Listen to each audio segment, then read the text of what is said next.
Мен сіздерді қонақтармен таныстырып кетейін.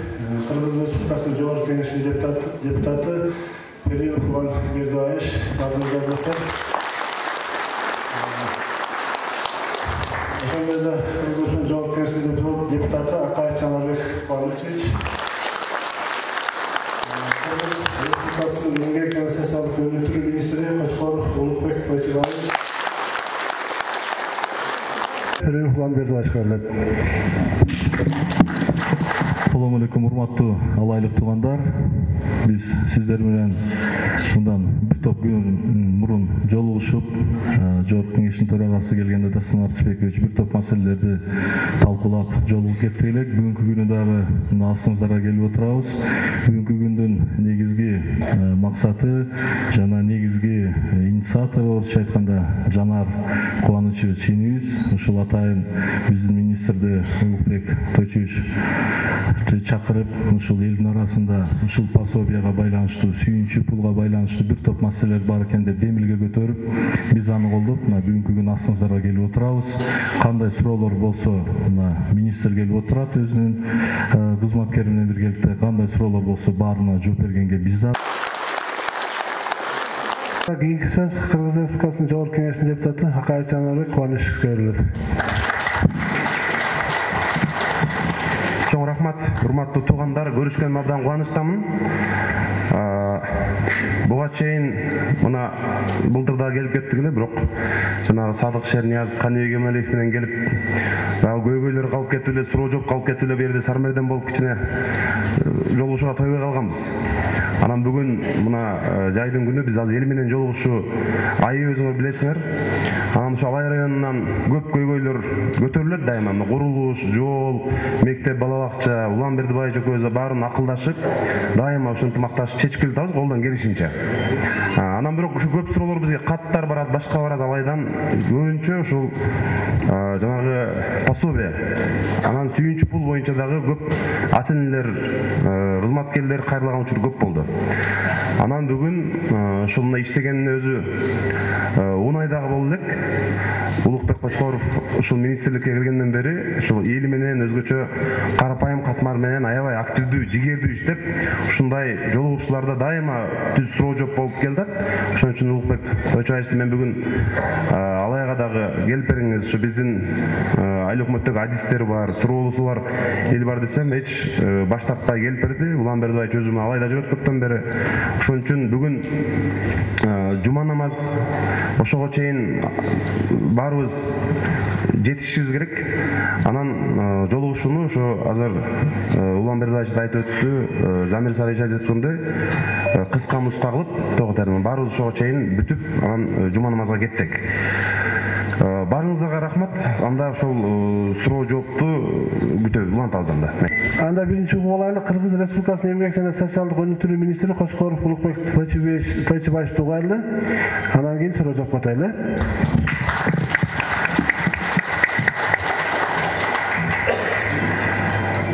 Саламатсыздарбы, урматтуу алайлык бир туугандар, баарыңыздарды бүгүнкү жума куттуу күнүңүздөр менен куттуктайм. Мен биринчиден ошо биздин бүгүнкү жолугушуубузга шарт түзүп берген, мүмкүнчүлүк түзгөн, себепкер болгон биздин урматтуу депутаттарга ыраазычылык билдирем. Мен жыл башында да сиздер менен келип, мындай кеңири отуруп сүйлөшүп кеткенбиз. Мына бүгүнкү күнгө чейин Кыргызстандын 90%дан ашуун бүт райондоруна өзүм барып, эл менен сүйлөшүп, ошо пособия маселесинде, жалпы эле социалдык коргоо маселелеринде эмне көйгөйлөр бар, сиздерди угуп, анан өзүбүз үчүн бир жакшы маалыматтарды алып, ошол биздин кабинеттен отуруп жазган жоолорубуз, ошол Бишкектен алган мыйзамдарыбыз канчалык сиздерге таасир берип атат, кандай мындай жагымсыз жагдайларды пайда кылып атат. Ушул боюнча сиздер менен мына пикир алмашып келейин деп жүрөм. Көп нерселерди мына сиздерден угуп атам. Ошого байланыштуу биз азыр өзүбүздүн тиешелүү жоболорубузду, мыйзамдарыбызды кайра иштетип атабыз, иштеп чыгып атабыз. Муну баардыгын ушу сиздерге мындай мүмкүн болушунча жакшы элге бир жакшы жагдай түзсөк. Биз ушу жерлерде көрсөтүп аткан кызматтарыбыз бир сапаттуу болсо, анан жалпы ошол мамлекет тарабынан бөлүнүп аткан акчалар дагы даректүү иштесе деген максатта биз иштерди алып барып келатабыз. Эми мен сүйлөсөм көп эле сүйлөйм. Анан бүгүн ушу жума күндү эске алып, анан убактыбыз чектелгендигин эске алуу менен мен азыр туура көрүп атам, эгерде суроо жоопко эле токтолсок, суроо берсеңиздер, анан ошол менен бирге анан мен маалыматтарды жеткизем деген оюм бар. Анан сиздерди көбүрөөк угайлы деген ниетим бар. Эгерде туура көрсөңүздөр, суроо жооп өтсөк, Үч айыл өкмөтүндө коомдук алдын алуу борборунун мүчөсү, аксакалдар сотунун мүчөсү. Демек, коомдук иштерге тиешем аябай көп деп эсептейм, мен өзүмдө жоопкерчилигим бар деп. Энелерче сүйлөйүн деп атам, азыр мына бир баланы айтты, эне деген энедей болгулачы деп. Садака болуп кетейин, айланып кетейин, тегеренип кетейин балдарым. Ылайым мартабаңар көтөрүлө берсин. Мартабаңар көтөрүлгөн сайын март жигиттер болгула. Себеби акындар айткан, жанар жакшы көрөт акындардын сөзүн. Алыска кабар жетпейт кат болбосо, жигиттин аты чыкпайт март болбосо деп. Ушул эки сабырда эле ушу көп нерселер жазылып тургандай болуп турат. Мен жанар балама азыр зор ыраазычылык билдирейин деп турам. Өткөндө келгенде атайын жанар балам ушуну эске ал дедим эле. Эске алыпсыз, рахмат чоң. Азыр айта турган нерсе мынандай, ушу пособия, балдардын пособиясы жөнүндө ушунчалык элден нараазычылык көп. Соцпомощь, мен бир сизге немени айтып берейин. Соцпомощтун бир сотрудниги, кызматчысы келин. Ал айлык бир келинден документин тыты, ыргыты берип 4 бөлүп. Ал келин келип менин үйүмө, анан ошол жерде бирөөлөр кеңешпектир, ошол Сөнө Бактыгүлгө барсаң бир жол жолугун айтып берет деп. 2 саат менин үйүмдө ыйлап отурду, менин колуман эч нерсе келе албады. Анан ошолордун баардыгы чогулуп туруп, ошол элдердин көйгөйлөрү, келип арыздангандар, нааразычылыктардын баардыгы чогулуп отурган ошол депутаттар келгенде айткан болчумун. Дагы бир сыйрап суранам. Менин ошондо айткан сөзүмү Салиев Абдимиталиев эже эң туура айттыңыз, ушундай кылсак жакшы болот деп аркамда отуруп колдоду. Айланып кетейин, министр балам, садака болоюн. Айланып кетейин, колуңан келе турган иш. Көп нерсени сурабайбыз биз энелер. Бизге силердин эле ушинтип бизге кызмат кылып турганыңар эле күч, кадыр барк, кубаныч, күч-кубат болот. Ушу балдардын пособиясын төлөлгөндөн тартып эле 16 жашка чейин өкмөт канча сомдон бере аласыңар? Ошо сүйүнчү пулуңду деле кош, пособияңды деле кош, дагы кошуңуз. Дагы ошо канча сом, 100 сомбу, 10 сомбу, 20 сомбу. Мына Акимдин баласына деле, Уланбектин баласына деле, менин балама деле, Ара Окештин баласына деле тең кылып эле берип койгулачы. Айланайын, сүйүнчү пул деп атасыңар, сүйүнчү пул, сүйүнчү эмес эле кайгы пул болуп атат. Документтин тууралагыча азат тартып атабыз, төлөгөнүбүз бир азат, аны чогултуп келгенине 2 азат. Азыр туруп туруңуздар, мен сөзүм бүткөндө эгер элге макул келсе катуу кол чабасыздар, ордуңуздан туруп кол чабасыздар. Ошондо биздин министр биздин сунушту кабыл алган болот. Мен жөн эле эмесмин, тайын эмин, чоң эмин. Ошон үчүн энелердин атынан, анын үстүнө мен коомдун ичинде жүрөм. Ушул көйгөйлөрдү элдин арасынан жүрөгүмө сиңирип алып жүрөм. А бирок айла жок болот. Ушуну эске алып коем, ушундайлар эч нааразы эмеспиз. Канча сомдон бере аласыздар өкмөт. Менимче чамасы баягы Атамбаевдин эле дүйнөсүн бөлүп койсоңуздар бир 10 жылга жеткидей го. Каттуу колчаңыздар, суранам. Ордуңуздардан туруп коюңуздар, суранам. Айыл өкмөттөр турбайт, карапайым халк ордуңуздардан туруп койсоңуздар. Пособия боюнча. Айыл өкмөттөр силер турбайсыңар, силер катышсыңар элге. Чоң рахмат. Рахмат. пособие боюнча айтып коеюн. Мына бүгүнкү күндө бизде үй бүлөгө көмөк деген пособие берилип келет. Аз камсыз болгон үй бүлөлөрдүн балдарына 16 жашка чейин берилет. Суммасы 810 сом. Анан баягы бийик тоолуу коэффициенттер болсо, ошого жараша коэффициент кошо төлөнөт. Мына бүгүн биздин бюджет 10 миллиард сомго жакын болуп атат. 10 миллиард сом биз пособие катары берип атабыз. Бул мамлекеттик бюджеттин 8%-ны түзөт. 10дон 1 бөлөгү деп коелу. Бирок биз унутпашыбыз керек да. 10дон 1 бөлөгүнү биз пособияга жумшап атабыз. Бирок мамлекетте башка саламаттык сактоо, билим берүү, тартип, укук коргоо, армия, башка жол куруш керек, башка кылыш керек, толтура маселе бар. Бүгүн биз мына 10 миллиард акчабыз 810 сомдон төлөгөндө 762 миң бала болсо, аз камсыз болгон балдардын 762 миң баласы болсо, 310 миң адамы гана берип атабыз. Бул 40,4%-га гана төлөп атабыз. Биз кимдерге берип атабыз? Жакыр болуп бүгүн 2733 сомдон төмөн адам башына доходу бар адамдарды жакыр деп эсептейбиз. Алардын саны 1,429 миң, ал эми балдардын саны 762 миң. Биз азыр доходу 900 сомдон ашпагандарга, адам башына 900 сомдон ашпагандарга гана төлөп, 10 миллиардты 310 миң адамга гана жеткизип атабыз.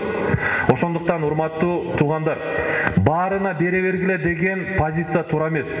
Кимибиздин колунда бар болсо, Алла Таалам Кудайга шүгүр бизге тирилигини, байлыгын берген болсо, биз ошого топук кылайлы, биз разы болойлу. Анан бардыгына бирдей бөлүп бер десе, бирөө чындыгында жегенге нан таппай атса, биз болсо күнүгө кээ бирөөрүбүз чучук, казык карта жеп атып, анан мага деле ошолордон бөлүп бер деген позиция туура эмес, урматтуу туугандар. Туура түшүнүңүздөр. Баарын азыр бөлө турган болсок, балким 50 сомдон тиет. Ошол 50 сом кимдин кандай жыртыгыны бүтөйт да. Ошондуктан мен сиздерден аябай суранат элем. Өзү бул балдарга мына пособиянын тарыхын эгерде мен сиздерге эстетип кете турган болсом, пайгамбарыбыз саллаллаху алейхи ва салламдан кийин баягы 4 эң адилеттүү падышалар болгон: Абу Бакр, Усман, Умар деген, Али радиаллаху. Ошондо Умардын учурунда, Умар баягы кечиндеси падыша болсо дагы мындай көчөгө чыгып, элдин немеси менен таанышат экен. Анан кечиндеси бир жүрсө, бир үйдө дегенде Аравияда алачак болсо керек, алачак. Башыны баланын ыйлаган үнү чыгат. Ошону башыны салып көрүп, эмне балаң эмне ыйлап атат десе, бош казанга 2 ташты салып алып гылдыратып аткан болот. Колунда баласы ыйлап атат. Эмне минтип отурасың десе, балдарга жей турган тамагы жок дейт. Булар жетим, мен жесирмин дейт. Балдар уктап калсын деп алаксытып ушинтип отурам дейт. Ошондо падыша Али чуркап барды дагы өз жоонуна продуктадан алып келип берип, тамакка отурганда айтты: "Энеси бышырып бере берет да" деди. "Кетеличи" десе, "Жок" деди. "Мен балдардын ыйлаганын көрдүм, мен балдардын жыргап күлгөнүн көргүм келет" деп тамагын бышырып аталасына берди дагы ойноп, "Эртең падышага Умарга барыңыз" деп айтты ошо энеге. "Балдарыңызга чечим чыгарып берет, жардам берет" деп. Ошондо баягы эне эртеси барганда баягы падыша ошол немеде отуруптур, падышанын немесинде, тактысында. Анан баягы эне жыгылып кечиндеси баягы ачуу үстүндө ар кандай сөздөрдү айткан. Анан кечирим сурап, "Кечирип коюңуз" десе, "Жок, сиз мени кечириңиз" дейт. Анан мындан кийин жетимдерге, жесирлерге ай сайын мамлекеттен ушундай жардам бөлүнөт деп, ошо тарыхы ушундай. Бул мамлекеттик пособиянын чыкканы ошо мына мусулмандардан, бизден чыккан. Ошол жетим жесир баягы жоого чыгып, жигиттер каза болгондо ошонун үй бүлөсүнө караганда, анан бүгүн биз келип алып туруп ошол жетим жесирлердин акысына көз артканыбыз туура эмес. Туура түшүнүңүздөр. Биздин мыйзамда да жазылып турат. Социалдык коргоо мамлекеттин экономикалык өсүүсүнө жана бюджеттин мүмкүнчүлүгүнө жараша аткарылат деп атат. Ошондуктан бүгүн жакырчылыктын чеги 2733 сом болсо, биз 900 сомдон кем алгандарга пособие берип келатабыз. Ошондуктан мен туура түшүнүп атам. Кээ бирде биздикилер баягы малын малың бар деп. Мен айтып коеюн, 3 критерий бар бүгүнкү күндө. Аз камсыздуулукту аныкташ боюнча. Мал боюнча биринчи биз жерлерде мына айыл чарбада жашагандык үчүн малдын баардыгына биз койго өткөзөбүз. Маселен, уй 4 койго жүрөт, жылкы 6 койго жүрөт. Ошентип баарыны койго өткөзөбүз дагы 4 кой адам башына туура келсе. Маселен, 6 бала болсо үй бүлөдө, аялы менен келинчеги менен 8 адам болот. 32 кою бар адам аз камсыз болгон болуп эсептелбейт. Биринчи критериябыз ушул мал боюнча. Экинчи критериябыз 20 жылдан жаңыраак машинеси бар адам бул жакыр үй бүлөгө кирбейт, аларга да бере албайбыз. Анан үчүнчү критериясы кирешелерин баарын эсептеп чыгып, адам башына 900 сомдон туура келбесе, анда биз төлөйбүз. Албетте бул 900 эмнеге жетмегиле деп айтасыздар. Маселен, бардык өнүккөн мамлекеттерде жакырчылыктын чеги болуп, прожиточный минимум, баягы керектөөгө керектөө минимуму деп коет го, прожиточный минимум. 4000 муктаждык минимум. 4900 сомду бүгүн бизде ошол сумма түзөт. Дүйнө жүзүндө ошо прожиточный минимумдан төмөн алгандар мамлекеттик камкордукка алынат. Бизде андай мүмкүнчүлүк болбой атат. Бизде бүгүн 900 сом. Жакыр өзү 4900дан ылдыйлар бардыгы жакыр болуп эсептелиш керек. Биз 2733 сом деп коюп алдык, бирок ошону да төлөй албай атабыз. Бүгүн 900 сом. Мына жыл сайын биз 10%га көтөрүп турушубуз керек. 2-3 жылдан бери көтөрүлгөн эмес. Быйыл азыр биз сунуш берип атабыз. 1000 сомго көтөрүлөт, Кудай буйрса. Мына сентябрдан көтөрөбүз деп турабыз. Сунушубуз азыр өкмөттө турат. Өкмөт колдосо 1000 сомдон ашпагандарга биз пособие төлөйбүз. Ошондуктан мен сиздерден суранат элем. Азыр биздин кызматкерлерге баягында ар кандай дооматтар айтылат. Тыйын алат, байларга чыгарып коет, ошо тыйын аркылуу деген бизге дооматтар айтылып кетет.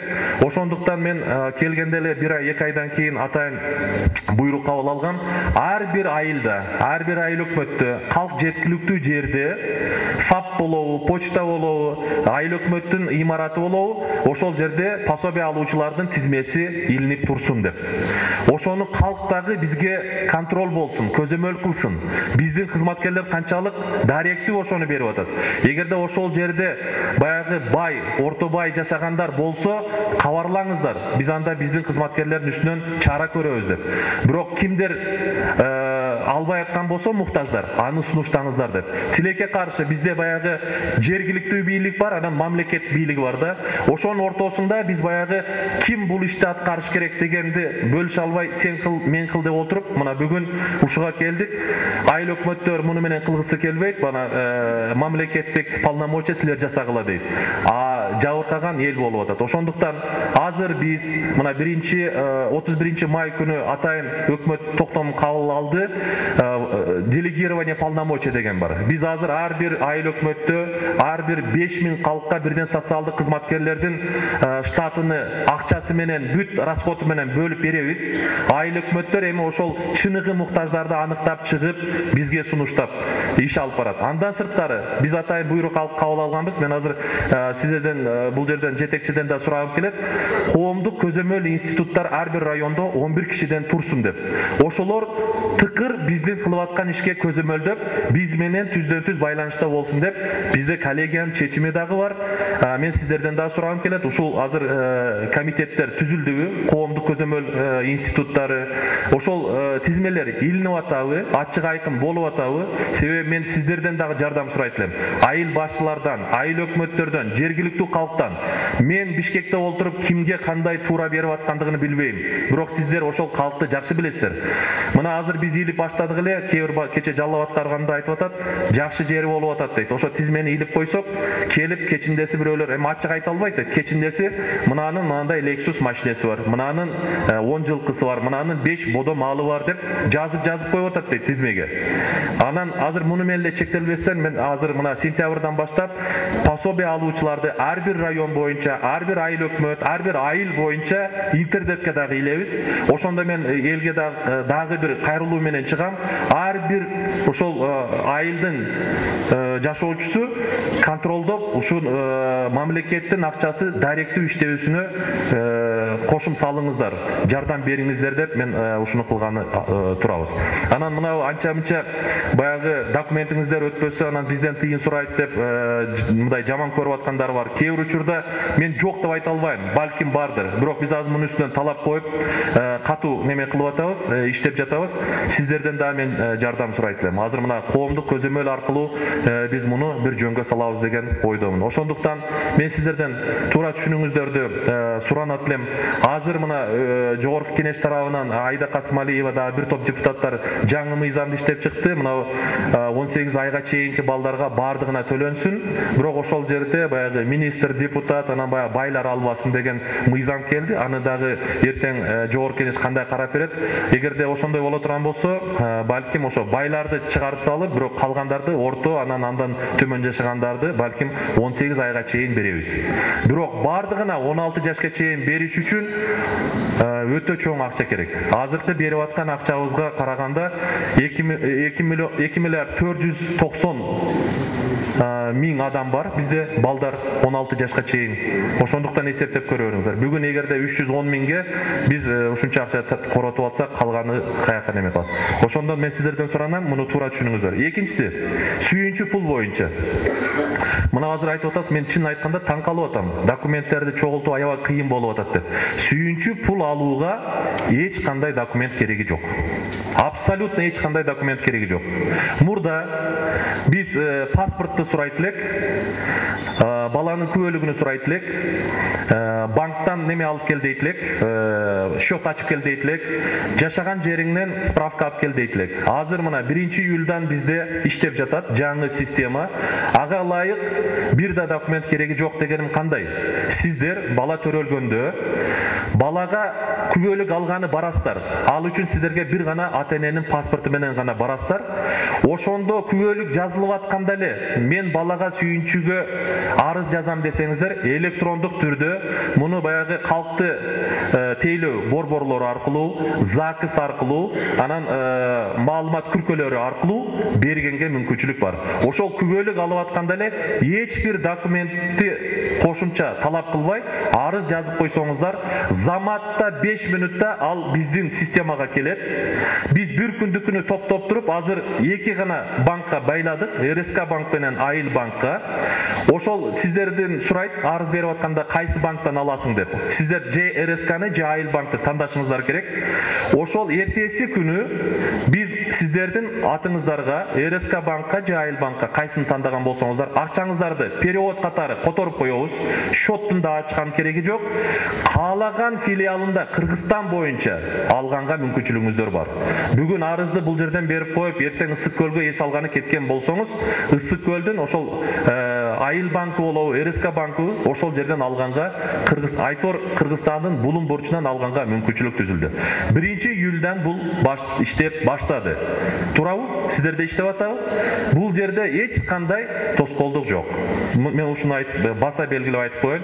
Муну да болсо биз ошо сиздерге баягы ыңгайлуу шарттарды түзүү боюнча иштерди алып барып атабыз. Эми справкалар аябай көп.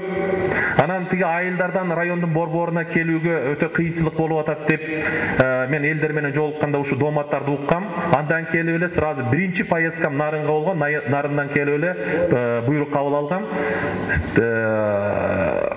График түзүп алып, айыл өкмөттөргө чыккыла деп. Биздин азыр немелер айыл өкмөттөргө график менен чыгат. Ошол жерден документтериңиздерди тапшырсаңыздар болот. Бирок башка маселе, биз талап калган маалыматтар райондун борборунда алынат. ГРЭСтен, соцфонддон, салык кызматынан, вет инспекциядан, Айтор ушуга окшогон ишканалардан район борборуна сөзсүз келүүгө сиздер дуушар болуп атасыздар. Азыр мына өзүңүздөр жакшы билесиздер, 2019-жылы аймактарды өнүктүрүү жана санариптештирүү жылы деп белгиленген.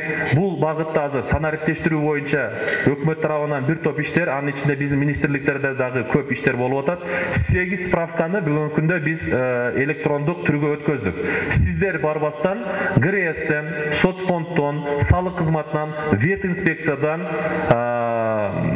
ала турган справкаларды азыр биздикилер электрондук түрдө алууга мүмкүнчүлүк түзүлдү. Эми толугу менен бизде 9 немебиз бар, ар кандай пособияларыбыздын түрү бар, 9-у. Ошо 9-дун баардыгы боюнча 21 справканы талап кылабыз. Ошонун 8-ини бүгүнкү күндө биз автоматташтырдык. Калганындагы автоматташтыруу иштер жүрүп атат. Бирок тилекке каршы биз талап кылган мамлекеттик органдарда санарип базасы жок болуп атат. Электрондук түрдө алууга мүмкүнчүлүк болбой атат. Маселен, ошол эле земельный кадастр деп коет, жер боюнчачы, канча үлүш жериң бар деп сурап атпайбызбы? Эгерде мына жылдын аягына чейин бүтүрөбүз деп ГРЭС айтып атат, мына өкмөттө жыйындарда отчет берип атат. Жылдын аягына чейин бүтүрө турган болсо, ошо жер үлүшү боюнча, башка боюнча дагы үйүңүздөр боюнча биз справканы алабыз. Мына айыл өкмөттөн ала турган состав семьи боюнча алабыз, туурабы? Ал справканы дагы мына азыр санарип аймак деген программа ишке ашат деп атат, $40 миллион буга бөлүнүп. Эгерде бул ишке аша турган болсо, айыл өкмөттөн да справканы талап кылбайбыз. Биздин кызматкерлер ошолордун базасынан түздөн-түз алганга мүмкүнчүлүк түзүлөт. Мунун үстүндө иш алып барып атабыз, бирок тилекке каршы ошол айыл өкмөттө электрондук базасы жок болгондуктан вет инспекцияда баягы уй баласынын эле немеси учету болуп атат. Башка жылкыныкы жок болуп атат, майда малдыкы жок болуп атат. Ошого толук биз өтө албай атабыз. Кудай буйрса азыр мунун үстүндө иштер болуп атат. Мен сиздерге убада берем. Ушуну эгерде буларда эле болсо, баардыгы автоматтык түрдө бизге өтөт. Мындан сырткары, азыр биз мына балага сүйүнчүнү централизован алып кеттик. Мурда райондор берчү эле, азыр муну республика берет. Биз ошол жактан эле банктарга которуп коебуз. Банктардан Кыргызстан боюнча алганга мүмкүнчүлүгүңүздөр түзүлдү. Азыр бара-бара жылдын аягына чейин калган бүт социалдык пособияларды дагы биз централизовать этебиз. Себеби мына мен сөздүн ачыгын эле айтып коеюн. Өткөндө мына Кадам жайда биз текшерүү жүргүздүк. Инвалид баланын үстүнөн Алга айыл өкмөтүндө жашап аткан болсо, Алга айыл өкмөтүнө, Халмион айыл өкмөтүнө, Ак Турпак айыл өкмөтүнө 3 айыл өкмөткө почтага акча которуп жегендер болгон. Бирөөнү өзү алат, экөөнү жегендер болду. Азыр ошондуктан баардыгыны банкка өткөрүп, анан баардыгыны централизованно Бишкекке өткөрүүнүн үстүндө биз азыр иштеп атабыз. Мына ушундай жолдор менен бир топ акчалар мындай туура эмес иштелип кеткен немелер да бар экен. Азыр мунун үстүнөн иштеп атабыз. Мен жумуштап келгенден бери пособие алуучулардын саны 252 миңден 310 миңге чейин түштү. Бул да болсо ошо 60 миңге жакын адамды биз көбөйттүк. Дагы да мунун үстүндө азыр биз иш алып барабыз. Кудай буйрса автоматташтырабыз, анан муну борборлоштурабыз. Жаңгындай анча-мынча туура эмес иштерге дагы баарына бөгөт коебуз деген ойлорубуз бар. Рахмат. Саламатсыздарбы? Депутаттар, сиздерге чоң рахмат. Жанар, Улукбек, Улан, эл өйлөрүнө жооп берели деп келгениңиздер үчүн. Улукбек, менин бир эле суроом бар сага. Бизде Афганистан бар го? Афганистандын компенсациясы доходко киреби? Шуну сурайын дедим. Жок, мына былтыр 1-июлдан баштап пенсиялары кирбейт. Мурда баягы чоң ата чоң энесинин колунда пенсия алгандар кирип калчу эле го, ал кирбейт. Анан биз тарабынан төлөнүп аткан компенсация кирбейт, Компенсация кирет деп компенсация киреткен. Компенсация киреткен. Калган биз тарабынан алынчу бүт немелерди алганбыз. Мына оплата ассистента деп баягы инвалид балдардын ата энесине киргизген айлыкты дагы биз чыгарып салганбыз ал жерде. Компенсация киреткен. Ооба. Сурайын дедим эле да. Афганистан компенсациясы доходко кирип калганы жаман болуптур да. Афганистандын өзүндө компенсациясы өзүнө эле жетет да, ооруйт, дарыланат, больницага жатат, курортко барат, анан доход болуп калганы жаман болуптур. Ооба, мен туура түшүнүңүздөр. Азыр мен жаңы айтып кетпедимби? Биздин мүмкүнчүлүккө жараша ушундай иштер болуп атат да. Эгерде бизде мүмкүнчүлүк болсо бардыгына берсек болот эле. Жаңы чет өлкөдөгүдөй практика менен прожиточный минимумдан төмөн алгандарды бардыгына бере турган болгонубузда, бизде бүгүн 78% прожиточный минимумдан төмөн алат Кыргызстандын жарандарычы. Ошондуктан мына бул дагы болсо биздин бюджетибизге байланыштуу болуп атат да. Саламатсыздарбы, урматтуу депутаттар? Ушул жерге келип сиздерге чоң рахмат. Элден кабар алып ушундай жакшына кайгы немелерин, муктаждарын чечип бергениңиздерге. Мен Алай районунан Белекбаев атында айыл өкмөтүнөн келдим. Бұл адам баласына чымчыкка деле оору бербесин. Менин кызым көп жылдан бери ооруп деле. Эпилепсия, ДЦП деп, анан bundan kança жыл мурун ошо 5-класстан окуудан чыгарып берип койгон. Андан кийин мына жерде Манасака деп неме бар эле, ошого келип невропатолог, ошого келип көрүнүп жүрүп, 1-группа болуп, квартал сайын неме алат элек. Лечение алат элек. Андан кийин немеге өткөрүп койду, жанкы утекке. Утектер биринчи келгенде туурук калды, экинчи келгенде кызыңа жакшы болуп калыптыр деди. 1-2 немеге киргизип туруп, онда канчанчы жылдар эле азыр унутуп калдым. Экинчи 1-2 комнатага киргиздим. Эмне дейт, ушинтип эле ооруйт деп турдум, башка эч нерсе дей албадым. Андан экинчи группага түшүрүп койду. Ал кызым 86-жылкы бир пияла жууп же бир носкиин жууп алса мен ырас элем. Чымчыкка деле оору бербесин. Ошентип баягы кара суунерден немеге көп, патинечеге көп келдим. Келсем кара сууга бар деди. Кара сууга барып, баягы күйгөн катын кошокчу деп ыр кошуп арыз жазып барсам, кызыңдын өзүн көрбөсө кабыл ала албайбыз деди. Анан кызымды алып бардым, бир үкөмүнүн жардамы менен алып барсак, ошол жерде баягы ооруган неме зорго жетелеп керонтсек 4-5 көрүп, неме канегага эле абашып калсам капа болбойсуздар. Анан көрүп немеге 1-группага деп бизге алып кел деди, бияка келгенде деп. Алып келе албадым, бирок келсем өткөрүп беришти. Баягылардын жардамы менен немеге коляскага жазды. 1-группага чыгарышып, азыр 5,5 миңден сал жогору болуп калды. Чындап келгенде жалайып мен отурабыз, немеси жок. Памперске деле неме болбой калат экен. Эми ошончолук көтөргөнгө, ошончолук кабар алганыңыздарга чоң рахмат. Рахмат. Кыска инвалидтер боюнча мына кандай укугуңуздар бар айтып коеюн. Инвалидтерге мамлекет тарабынан 5 жылда бир жолу санаторный курорттун леченияга путевка берилет. Биринчи топтогуларга 100% жеңилдетилген, экинчи топтогуларга 50%, үчүнчү топтогуларга 30% жеңилдетилген путевка берилет. 5 жылда бир жолу. Мына биз бул жака келгенде тактап көрүп атабыз, 10-12 жылга чейин барбай жүргөндөр бар экен. Баягы жылда 50 миллион сом керектелсе, булар 22-23 миллион путевка алып жүргөндө. Былтыр биз мына 52 миллионго, 54 миллионго алдык путевканы. Быйыл 100 миллионго алабыз. Ошону менен Кудай буйрса, биз мына отставанияны жабабыз дагы. Эмки жылдан баштап 1-январдан электрондук кезек ишке кирет.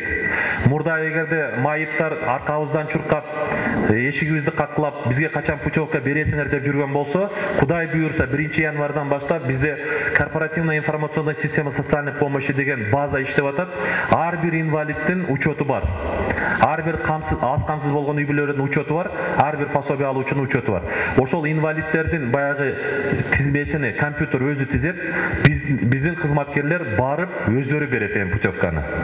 Мурда укугу менен билгендер болгон, билбегендер болгон. Азыр эми биз болсо ошо укугуну билбегендерге дагы мына сиздин очеретиңиз келип калды деп биздин кызматкерлер сунуштайт путевканы.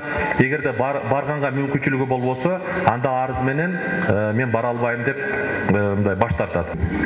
Саламатсыздарбы, урматтуу депутаттар, Замирбек Сариевич. Мына бүгүн ушунчалык көңүл буруп келген жерде чоң дем берет Алай жергесинде. Анан үчөөңөр тең эле бир эле Алайда эмес, бүт Кыргызстандын областында, районунда ушундай иштеп жүргөнүңөрдү биз билебиз. Сынак аркылуу билип жүрөбүз. Анан мен бир нерсени айтып койгум келет. Мына Улан Белдибаевич отурат. Бул кишиге чоң ыраазыбыз китепканачылардын атынан. Себеби бир кезде биздин интернет булагына ал кезде кыйын болуп турган кезде улап турдуңуз, интернет булагына биздин компьютерлерди кошуп турдуңуз, чоң ыраазычылык билдиребиз. Ана мына Жанар Акай отурат. Иним бул дагы китепканачылардын көйгөйүн бул жерде көйгөйлөрүн айтып атат, мен чечилгендерди айтып коеюн, ыраазычылык билдирип. Иним Жанар иним Абдывахап Нурбаевич экөөңүздөр дагы биздин бир чоң көйгөйүбүздү чечип койдуңар. Мен кече эле угуп калдым, ошо министр менен түз сүйлөштү Жанар Акаев, чечилди сентябрда деп. чоң ыраазычылык билдиребиз китепканачылардын атынан. Бул дагы чоң көйгөй. Китепканачыларга көңүл бурулбай келген кезде бир туруп чечип койдуңар. Ушул дагы элдин жүгүн, оор жүгүн чечүү өтө кыйын, билебиз. Үй бүлөбүздө чечүүчү проблемаларды да чече албайбыз кез-кезинде. А силер бүт Кыргызстандын элинин жүгүн аркалап чечип жүрөсүңөр. Силерге албан ийгиликтерди каалайбыз. Оор жүгүңөрдү мамлекеттик деңгээлде чечип жүрөсүңөр. Ишиңерге ийгилик, бекем ден соолук, бала чакаңар менен жакшы турмушта ушундай элдин сүймөнчүк азаматтары болуп жүрө беришиңизди ыраазычылык билдирип койгон. Рахмат силерге.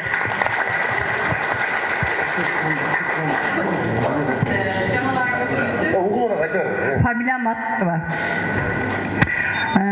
Урматтуу министр, сиз абдан жакшы информация айтып кеттиңиз. Азыр мен ошол соц кызматкер болуп иштейм. Жанагы сиз айтып аткан санарик боюнча ушу 8 министрлик өздөрү ушундай бир база болду деп айтып атасыз. Мен ошол мына салык кызматы ошого кошулуу деп сурайын деп атам. Эмнеге дегенде, биздин айыл өкмөт ушул центрден 100 км алыста турабыз. Мына Оштун жанында турабыз да. Анан кийин мына биздин райондук социалдык өнүгүү башкармалыгынан инспекторубуз бар. Бул бала дайыма 1-числодо барат. Ошол жерде элдин документтерин кабыл алат.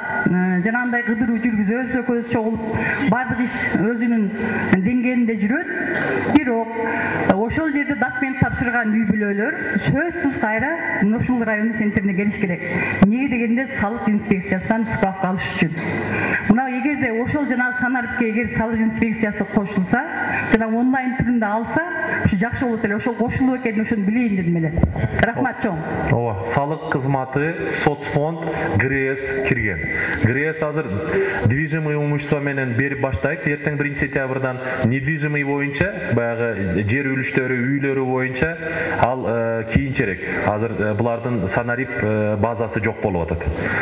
Бирок салык кызматы толугу менен азыр кирген, салык кызматы. 1-июлдан бул ишке киргиздик. 2 жума биз окууларды жүргүздүк. Азыр баягы организационный момент деп коет го. Биздикилер баягы ушуну өздөрү жакшы мындай сиңирип алып, ишке киргизгенге мындай жетишелек болсо керек. Азыр барып акырын муну неме жөнгө салынат. Салык кызматы кирген азыркы. Алай социалдык өнүгүү башкармалыгынын кызматкери Каленов Азамат.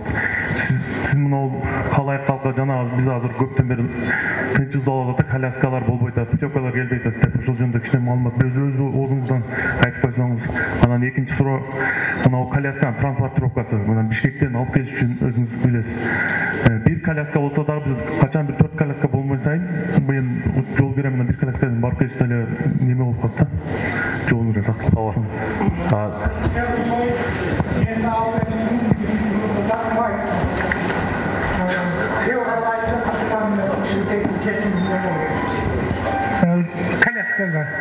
Ошо ойдон дайым жоктады. Туура. Азыр коляска боюнча биз 55 миллион сом акчабыз бар коляска сатып алганга. Бирок былтыркы тендерлер боюнча генеральный прокуратура текшерүү кылып, биздин баягы положенияларда мындай жазылып калыптыр да, комнатный коляска деген жазылып калыптыр. А силер мына көчөгө чыкчу колясканы сатып алыпсыңар деп, азыр ушул боюнча прокуратура менен кичине келишпестик болуп, азыр ушул жобону кайрадан иштеп чыгып, өкмөттөн токтомду кайрадан чыгарыш керек болуп атат. Ал иш болуп атат. Бүгүнкү күндө чечиле турабыз. Ушу жакын күндөрдө мен ойлойм, сентябрь ичи биз колясканы алабыз, беребиз. Путевкага бүгүн мына тендер өттү. Бүгүн вскрытие болуш керек. Путевканы дагы берип баштайбыз. Кандалар ушу бектикти кабыл кыла берсин, ишиңер ийгилик болсун. Мына министрибиз дагы ушул келип, районубуз дагы ушул эл менен, элдин катары менен жолугушуп, көйгөйлүү маселелердин баарын ушул мен билгенден 5 эмес 6-лык деңгээлдеги баада айтып бердиңиним.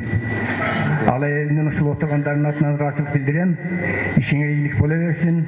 Бул деген сөз значит элибизге кам көрүүнүн бир белгилери да, берилүүсү ушул. Ошон үчүн ушул сен ишиңе да ийгилик каалайм иним. Анан биздин мына депутат инилерибиз ушул биздин алай эле эмес, Кыргыз мамлекетинин сыйынтанган депутаттары, уулдары ушул ишиңерге ийгиликтерди каалап, жакшылыкты каалап кетемин. Анын ичинен ошол биздин кандай болгондо ал дуал ишине карап кулланат дегендей, ошо алаяга келип, ушул биздин депутаттардын немеси менен ошол бир мындай көйгөйлүү маселени чечип берет экен деп, ушул Уланбек менен Жанар инибиздин алып келгенде биз буларга да ыргызчылык билдиребиз. Ийгилик боло берсин, депутаттардын үстүнөн дагы ушул эл ишенимине арта берсин. Жакшылыктар дайым каалайм. Агдоо сиздерге рахмат.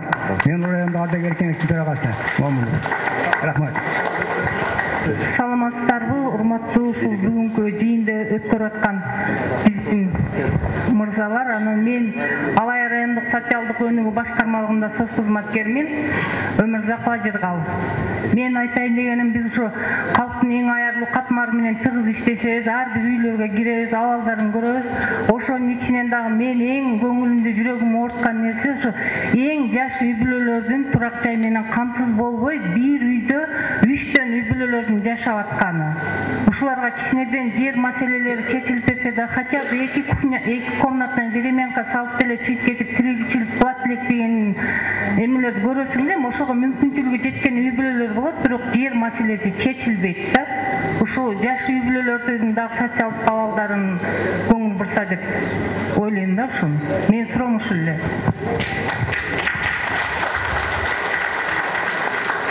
Рахмат. Негизи өзү турак жай, анан жер маселеси бул жергиликтүү бийликтин маселеси да. Муну биз чечкенге мындай биздин мандатка карабайт, биздин полномочия кирбейт. Бирок ошондой болсо дагы биз азыр өкмөткө 2 сунуш берип атабыз.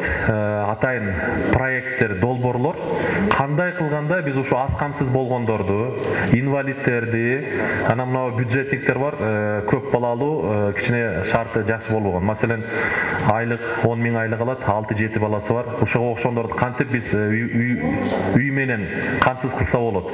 Ушу боюнча биз программабызды азыр премьер-министрге сунуштап атабыз. Ушу жакын күндөрдө беребиз. Эгерде колдоо болсо, аздан болсо дагы биз ушу маселелерди чечебиз деген оюбуз бар.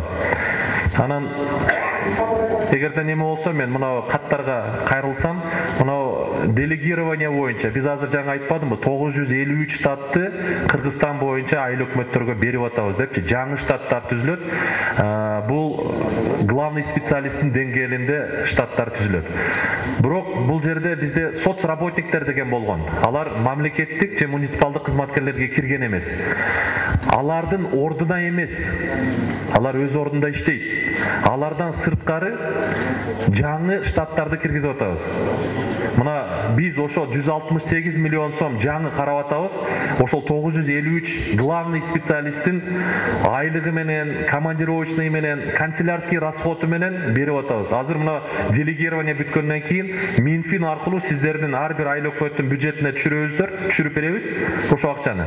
Сиздер жаңы кызматкерлер. Бул балким биздин кээ бир немеде айыл өкмөттө сот кызматкерлер бар. Ошону кылсаңыздар болот. Бирок кээ бир айыл өкмөттөрдө дагы дополнительно алышыңыздар мүмкүн. Себеби айтып атпаймынбы? 7000 калкка чейин бир кызматкер, 15000ге чейин 2, андан кийин ар бир 5000 калкка бирден кызматкер. Маселен 30 000 боло турган болсо 6 кызматкер алууга мүмкүнчүлүгүңүздөр болот. Бул эмнеден келип чыкты? Мен сиздерге мына маалымат үчүн айтып коеюн. Декабрь, январь айларында балдардын үстүдөн болгон зордук зомбулук 8 факт катталды. Тилекке каршы анын 4-өө балдардын өлүмү менен бүттү. Ошондон кийин биз атайын штаб түзүп, өкмөттө, жерлерде, райондордо штаб түзүп, ушул мигранттардын балдарыны учетко алуу боюнча иш-чара жүргүздүк. Подворовой обход, үймө-үй кирип, 697 000 үй бүлөгө, 700 000 үй бүлөгө жакын үй бүлөгө кирип, 102 406 баланы учетко алдык. Бирок биз учетко алган балдардын 3-өө кийин дагы өлдү зордук зомбулуктан. Биз ошол жаңгы ишти алып барып атканда, 102 000 баланы учетко алып атканда, 55 факт коомчулукка билинбеген, элдер билбеген фактыларды, балдардын үстүнөн болгон зордук зомбулук фактыларын аныктап чыктык. Эң өкүнүчтүүсү, ошонун 27-си сексуалдык зордук зомбулук. 10 жашар, 12 жашар кыздарды 1 жыл, 2 жыл ичинде өгөй атасы, дагы башка бир тайкеси зордуктап жүргөн фактылар чыкты. 27. Ошондуктан биз мына 1-июнга баягы балдардын балдардын укугун коргоо күнүнө жараша премьер-министрге кайра кирип атып, балдарды баягы паркка чакырып 1-июнда колуна бирден мороженое берген бул балдардын укугун коргоонго жатпайт. Мына балдар бүгүн туугандардын колунда өзүнүн үйүндө өлүп атат.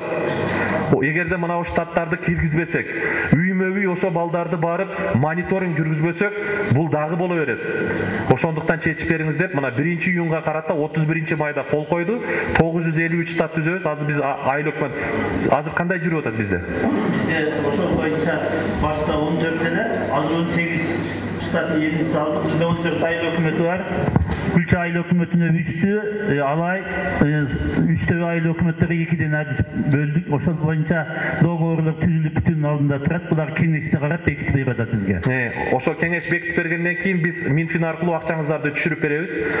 Жаңгы сот кызматкерлердин ордуна эмес, алар өзүнүн ишин аткарат. Андан сырткары үймө-үй жүрүп, ошол эле мигранттардын балдары, ошол эле баягы жабыркаган үй бүлөлөр, дети, семьи в трудной жизненной ситуации деп ошолордун үстүнөн алып барат. Анан бизде мына бүгүнкү чейин мыйзамыбыз заявительный характер болуп калганда, биз райондун центринде борборунда отурабыз.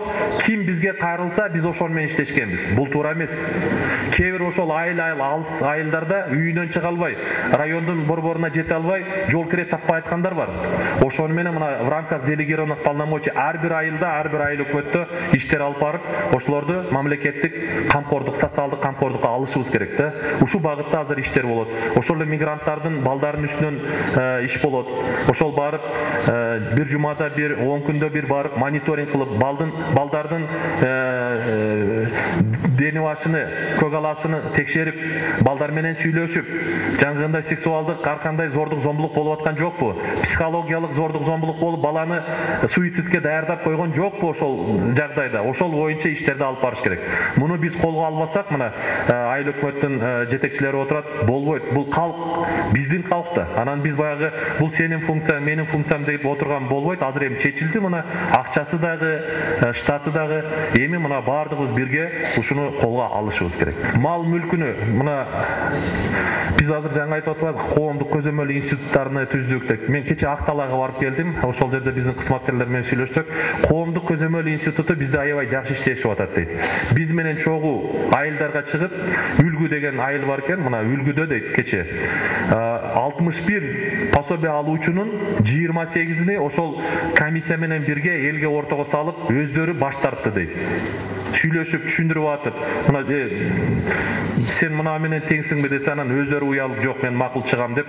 Бүгүн мына баягы коомдук көзөмөл институттар деп атпайбызбы? Алар бизге ушул жагдан да жардам берип атат. Баягы туура эмес киргендерди чыгаруу боюнча мен ойлойм, бул жерде дагы ушул иштер аткарылат.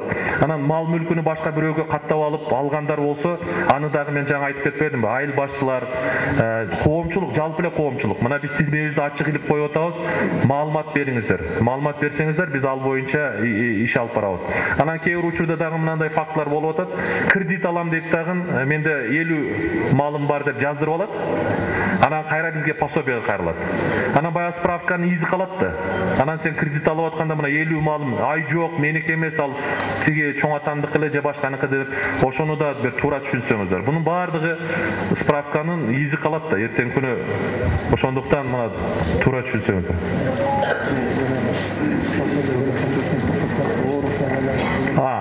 Пособияны башка жака көчүп кеткенде токтотуп коюп атат дейт. Мындай.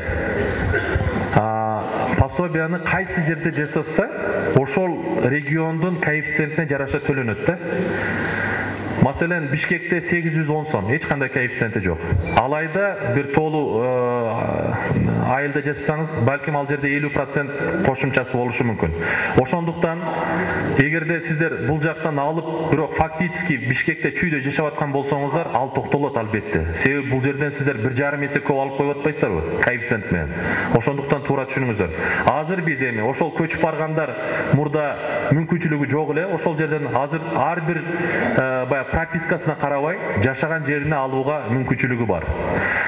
Биз азыр атайын токтом даярдадык. Мына Бишкектин тегерегинде көп мына биздин туугандар барып, жаңы конуштарда жашап атат. Жаңы конуштардын статусу жок болуп, ала албай жүргөндөр бар. Азыр биз токтомдун өкмөттүн токтомун иштеп чыктык. дачада жашайбы, баягы статусу жок. Жаңы конушта болобу, статусу жок. Жашап аткан жери вагондо жашап аткан болсо дагы барып справка түзүп келип, акт түзүп келип, справка неме пособие назначать эткенге мүмкүнчүлүк түзүп атабыз. Кудай буйрса, бул дагы ошо мен мага келип атат, кайрылып атат. Бир ишкананын кароолканасында жашайт. Справка алып кел десе, ал байкуш, ал жок да ал адрес. Справка алып келе албайт. Же болбосо ошо кароолкананын ордунда бир вагонетка коюп койгон, вагонеткада жашайт. Анан справка ала албай келген. Бирок олор ошо кишилер эң муктаж адамдар да. Ошолорго азыр мүмкүнчүлүк түзүп атабыз. Жаңы конуштардагылар, дачадагылар жашаган жеринен барып биздикилер обследование жасап, справкасы жок болсо дагы бергенге азыр муну чечебиз. Анан бирок мына жерге оформить этип коюп, нарында 1.95 деген почти 2 эсе болуп төлөнө турган жерлер бар. Ошол жерден чыгарып коюп, анан Бишкекте жашаган ал туура эмес. Ошондуктан бул дагы баягы бюджетке зыян болуп атат. Биздин аркабыздан келип прокуратура, финполиция, счетный палата текшерип, биздин кызматкерлерди төлөтүп атат. Ошондуктан бул жерде дагы туура түшүнүүңүздөрдү мен сиздерден суранам. Мына көп кызматкерлерибиз өз жанынан төлөп, камалдын кебеси азыр төлө деп атат. Биздикилер төлөп алып, анан ошо кишилердин аркасынан чуркап жүргөндөр көп. Компенсация чернобыльцтерге көбөйтөсүңөрбү деп 25 категорияда бизде бүгүн мына улуу ата мекен согушунун катышуучуларынан баштап мына чернобылец, афганец, инвалид дегендер компенсация алып келет 1000 сомдон 7000 сомго чейин 25 категория көтөрүлбөйт. Биз эл аралык уюмдардын алдында бизде милдеттемебиз бар. Мына Европейский союз жылда бизге жардам берет 30 миллион евро. Ошолордун да талабы бар. Компенсацияны көбөйтүп койгула деп, ошондуктан биз көбөйтө албайбыз. Сиз өткөндө дагы жооп бердим эле, бирок тилекке каршы мен азыр сиздин сурооңузду окуп туруп, мамлекеттик ипотекалык компанияга дароо телефон чалып жообун алдым азыр. Өткөндө негизи ушул региондорго үй алам дегендерге деп Германиядан грант катары келген 10 миллион еврону биз ратификация кылып беребиз жогорку кеңештен. Ошолду дагы мен сунуш бергем, ушул жалаң эле шаарда эмес, аймактарда, райондун борборлугунда дагы үй алам дегендер бар. Башка жактан келип ушул жерде иштеп калган врачтар бар, кызматкерлер бар, ошолорго деп 6-8% деп жазыптырсыз, азырынча ушул 9%га чейин түштү. Бирок мына ноябрдан баштап ушул 6-8%га түшөт деп атат. Бирок тилекке каршы азыр ушул тапта каражат өтө аз. Ошон үчүн сиздер мына жергиликтүү администрацияга кайрылсаңыздар, ошол жерден ипотека боюнча атайын бир бөлүмдө адис бар. Ошолор сиздерге жооп берет. Бирок каражат болору менен сиздерди кезекке коюп, банк аркылуу ушул үйдү берет. Бирок мен сизди ушул сентябрда эле алат деп айта албайм, анткени чынын айтканда ушул ипотекалык компания бир аз кыйналып атат. Бишкекте жалпы Кыргызстан боюнча азыр 5000ге жакын адам үйлүү болду. Бирок бул дагы аябай саны аз болуп атат. Маданият кызматкерлеринин айлыгы боюнча суроо бериптир, буга азыр мен так жооп бере албайм эми. Дагы шаарларда билесиңер, театрда башка жакта иштегендерге бир аз көтөрүлгөн былтыр. Бирок так ушул райондордо кандай болот билбейм. Муну биз Уланберді Айжөкөз бюджет комитетине каралганда дагы бир маселени көтөрөбүз. Мына эртең барып, мен Бишкекте дал ушул маданият кызматкерлерине курулуп аткан үйдөн дагы кабар алам. Бала бакчалар жетишпейт деген катты алдык. Муну дагы сөзсүз биз барып, чогуу отуруп, депутаттар менен бирге ушул өкмөткө ушул жака бала бакча куруу боюнча маселени көтөрөбүз. Врачтар, жанагы көз, кулак, мурун оорулары боюнча врач жетишпейт деген маселени мен дагы министр менен сүйлөшүп коеюн муну. Жана башка бардыгына сиздер жазган арыздарды, каттарды алдык биз. Мүмкүн болушунча ушул телефондоруңарды калып турсаңар, өткөнкү жолугушуудан кийин мен баарыңарга чалып чыккам көбүнө. Эмне болду, кайсы чечилди, кайсы чечилбей калды. Бул жолу дагы ошондой кылып дароо ыкчамдай жоопту беребиз. Рахмат. Мына жерде биздин кызматкерлерден келиптир. Реорганизация жүргөн, анан эки отделдерди кошконбуз да ошону бөлгүлө деп. Мына маселен бухгалтерия менен выплатнойду, анан ОПС менен назначениени бөлгүлө деген сунуш келиптир. Мен сиздерге айтып коеюн, ушул структура менен кетебиз. Азыр мына Кочкор районунда биз өткөндө презентация кылганбыз. Азыр Кочкор районуна ар бир районго барып презентация кылып, ушул силердеги практиканы бардыгына жайылткыла деп биз азыр маселени койдук. Ал ушу жакынкы күндөрдө сиздерге да келет. Бул ушундай кылып чечтик. Анан мындан сырткары биз азыр мына выплаталарды бардыгын централизовать этип департаментке алып кетебиз. Нурдөлөт Сатыбекович аркылуу выплаталар болот. Эми мындан кийин назначенияны кимге назначать эткен болсоңуздар, кисттен эле биз алып туруп бул кишилер назначать этет. Ошондо сиздерден кызматкерлер бошойт. Ошондо дагы кайсы жагына бекемдейсиздер, аны өзүңүздөр чечип сунуш бересиздер. Анан мына жерде тизмени кайчантан баштап пособие чектелди, ошону да жазып койсоңор дейт. Эске алсаңыздар, муну биз дагы неме кылайлы. Ушул тизмелерди берип турсаңар дейт. Анан мен жаңа айтып кеттим, сентябрдан баштап биз сайтка дагы ар бир район, ар бир айыл өкмөт, ар бир айыл боюнча илебиз. Биринчиси ал тизмени пособие алуучулардын тизмеси, экинчиси отказ болгондордун тизмеси. Ошону дагы мен сиздерди жалпы элди суранат элем, анализдеп биз менен тыгыз иштешип, ал жерде атайын телефондор болот, ошол жака маалымат берсеңиздер болот. Сиздер менен баягы эки тараптуу байланышта болуш үчүн. Болду?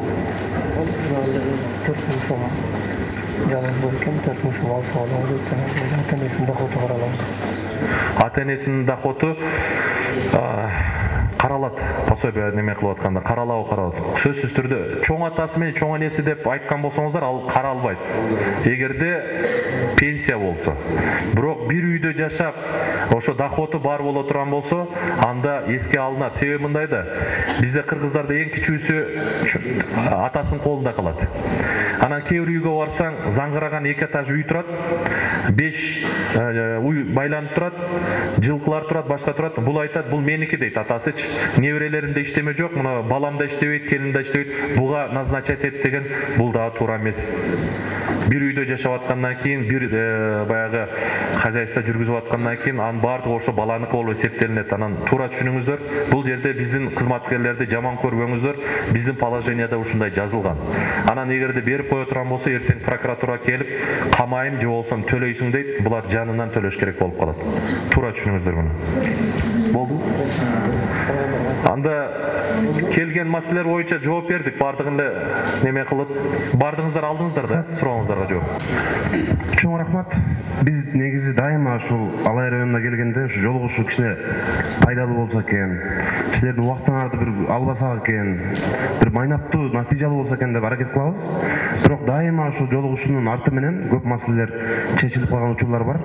Көбүнчө чече албай калган учурларыбыз дагы бар. Аны дагы моюн кылабыз. Анан бул жерде азыр кат жазыптыр, бир имарат боюнча, башка боюнча, ипотекалык кредиттер боюнча, мунун баарына өзүбүз жооп беребиз. Сөзсүз түрдө. Мына айыл өкмөттөрдү көрүп атам, мен бул жерде отурат. Жакында мына Абдубагап Нурбаевдин негизги демилгеси менен биз дагы кошумча автор болуп, ошо бир мыйзам сунуштап атабыз. Сентябрда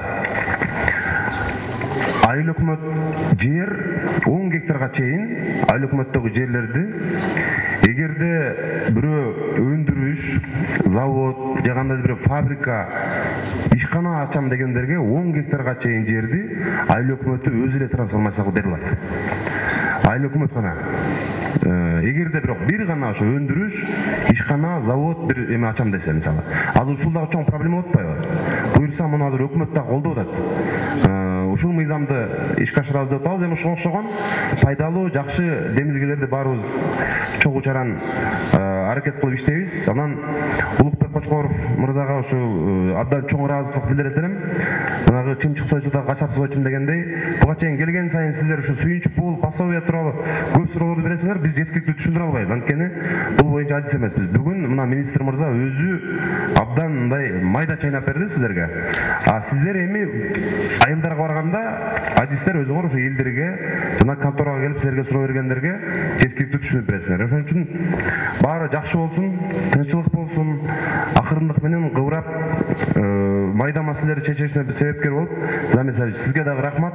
Баарыңарга ишиңерге ийгилик, өлкөбүз тынч болсун, оорубагыла, ошо тынчтыкта дайым көрүшүп жүрөлү. Рахмат сиздерге.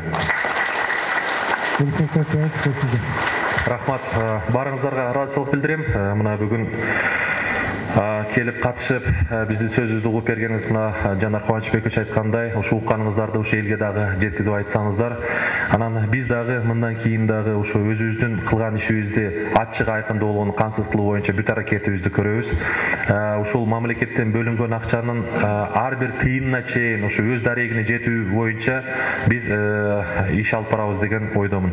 Ошону менен эле бирдикте жаңгындай санариптешүү башка маселелер менен сиздердин жагдайыңыздарды жеңилдетүү боюнча иш-чаралар алып барылат. Мен мына бүт райондорго барып келип жүргөндө бүгүн дагы кичине убактыбыз кыска болуп калды. Баягы мыйзамда болгон мүчүлүштүктөр боюнча, биздин жободо болгон мүчүлүштүктөр боюнча да көп маалыматтарды алдым. Азыр мунун үстүнөн иштеп атабыз. Бир топ биздин жобого өзгөртүүлөрдү киргизүү боюнча токтомдорубуз бүгүнкү күндө өкмөттө турат. Кол коюлса, мен ойлойм бир топ дагы өзгөрүүлөр кирилет. Ошону менен бирдикте айлык маяна боюнча да биздин кызматкерлер суранып атат. Жооп берип койсоңуз конкреттүү түрдө качан деп. Биздин сунуш өкмөттө турат. Качан кол койсо, Кудай буйрса болот. Бирок биз түшүндүрүп айтып деп атабыз. Мен ойлойм чечилет. Бирок качан экенин мен азыр так кесе айта албайм. Баарыңыздарга ыраазычылык билдирем. Анан эң негизгиси ушу Алай жергесинде аз камсыз болгондор аз болсун. Ушу сурангандар аз болсун. Мен кимге жардам берейин дегендер көбүрөөк болсун. Элибизде тынччылык, аманчылык болсун.